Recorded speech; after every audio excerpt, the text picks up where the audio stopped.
One of the reasons why we were advocating to do away with NHIF, which all of us know had been riddled by a lot of problems, is the inequitable distribution of resources in terms of claims, between the public facilities and the private facilities. We seem to be creeping back to that problem. Because today, and Katra can give you this information, out of the claims that had been made those 2 weeks ago for SHA, a total of 15 billion, 11 billion were going to the private sector or private facilities.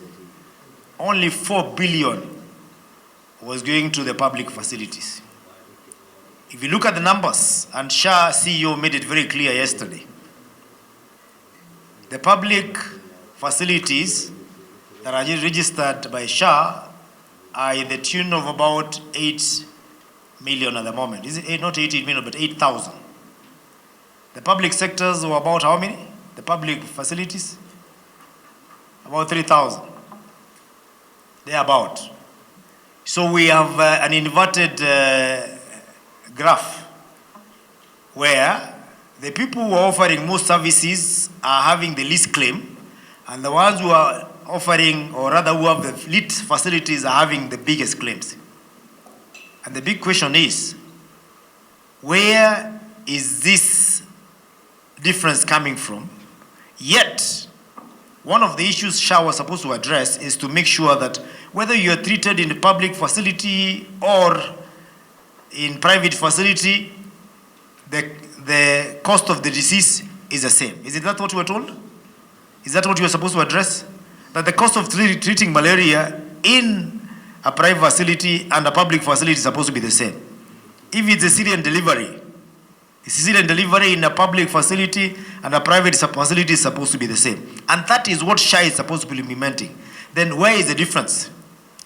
And our suspicion, Council of Governors, where the difference could be, is that the private sector are more aggressive in claiming, following up, until the money is in the accounts.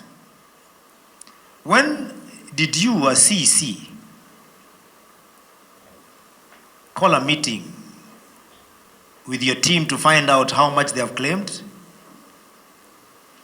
when they were lastly paid, where there are challenges?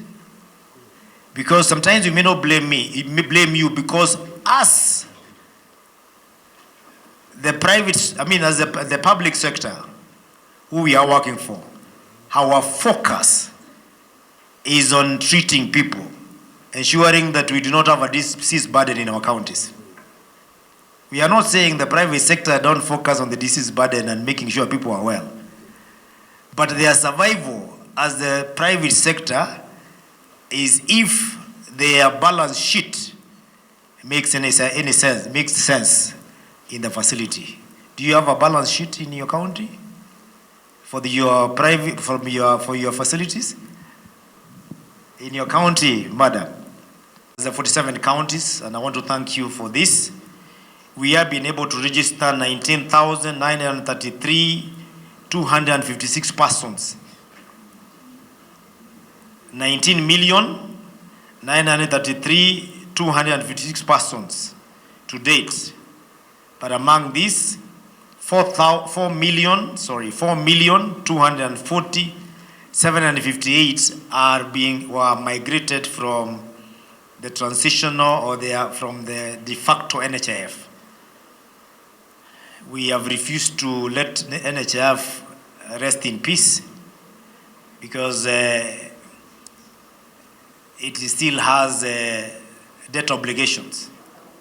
Therefore, many of us, and when I say us, I mean Kenyans, including the private hospitals, have been praying for it not to completely die. Because, sometimes you can go for a funeral and when people are crying, you are just complaining, how can this guy die with my debt? When people are mourning, you are wondering, how will I get my money back? That is where we are with most facilities who are owed money by NHIF. In fact, we are one of those people, the 47 counties. we were owed 12 million. The NHIF proposed that they have paid and they are now at 9 million. But when you talk to counties, when we take the debt obligations they have, we are still around between 10 and 12 million. Billion that we are owed by SHA. Yet, we are still providing services without downing our tools. In fact, you look at 12 billion in public sector, and you know, in public sector, for you to accumulate debt of 12 billion, if you have in mind what we normally charge in our facilities, you know, minimum, the claim that we normally make, as compared to the health sector, I mean the private sector, who say they are owed, is it 22? 22 billion? Around 22 billion. The most aggrieved in all sense should be the public sector. Yet, we are still providing services despite this debt. Some of them will tell you it's because we are still financed by Exchequer. But you can't tell those people who are seated here that, because you know how much you struggle to raise your own source, even from those hospitals. We need to bridge the gap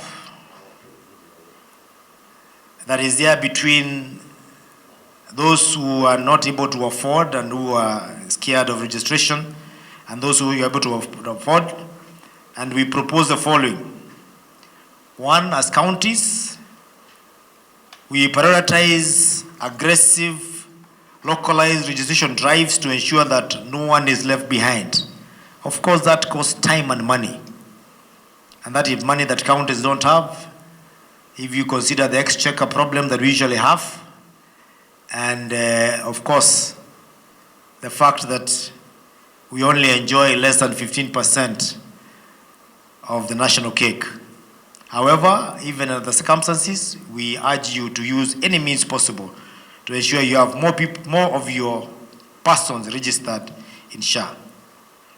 Appealing that we try to achieve 100% facility licenses compliance. This one we are not sure why most counties, or some of the counties, sorry, not most, our facilities are not registered to date, because we are government.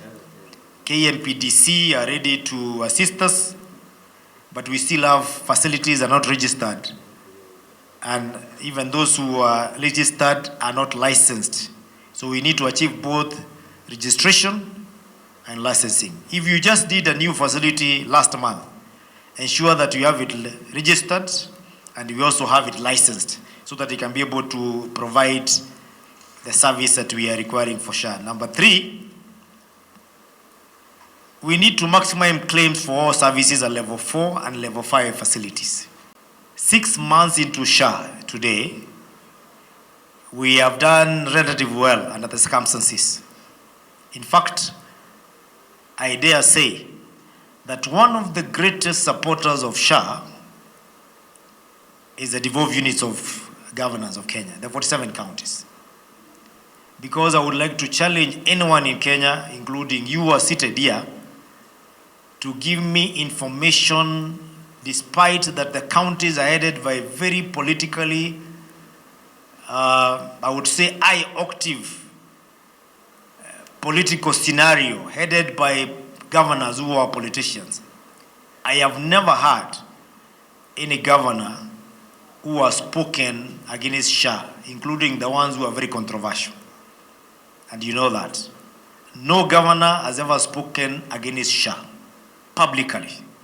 When we speak in rooms like this to be able to make it work, because we realize this is our baby. It is about delivery of service to our people, and we cannot afford to cast aspersions like when the communities or the public is doing it. And therefore, we are very proud to say that despite the problem that we have, we believe it is work in progress, and no governor has ever spoken against SHA. And therefore, we are the biggest supporters. Even when we get accused, it is false accusation, because I've never heard of any. If you have, maybe you can tell me after this. Collectively,